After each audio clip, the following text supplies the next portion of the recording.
in a monastery is very natural. I'm not asking you to stay there, don't worry. Staying in a monastery is very natural. Why?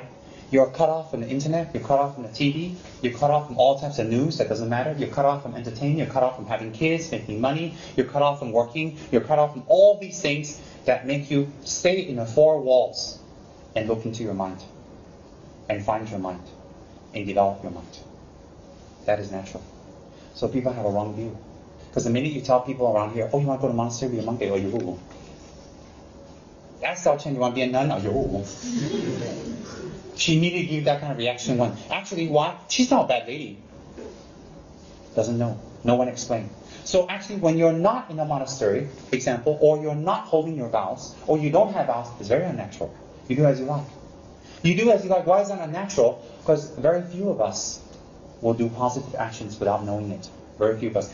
If we can do positive actions without knowing it, everybody here will be a Buddha. You wouldn't be afraid of death. You wouldn't be afraid of karma. You wouldn't be afraid of bad fortune or misfortune. You wouldn't be afraid. Why wouldn't you be afraid? Because you're a Buddha. Therefore, taking vows is very natural. Taking vows brings your mind back to who it really is and who it really should be, a Buddha, and brings you to a natural state of the mind, and is very positive. Whereas not taking vows is actually no freedom. Why? When you don't take vows, or you do negative actions, you create more negative karma and more negative karma. Where got freedom? If you have so much negative karma, where got freedom? The negative karma will manifest. Will definitely manifest. So therefore, we will be doing that in the future. We'll be taking refuge vows, Mahayana vows, fasting vows. And for people who've been practicing all along, it's nothing. It's very natural and easy. They have no restriction, no fear.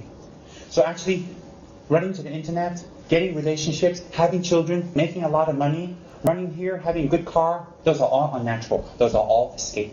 People say, hey, you go to the monastery, you're escaping from reality. No, you are not escaping from reality. You are facing yourself. You cut all distractions away and you face yourself.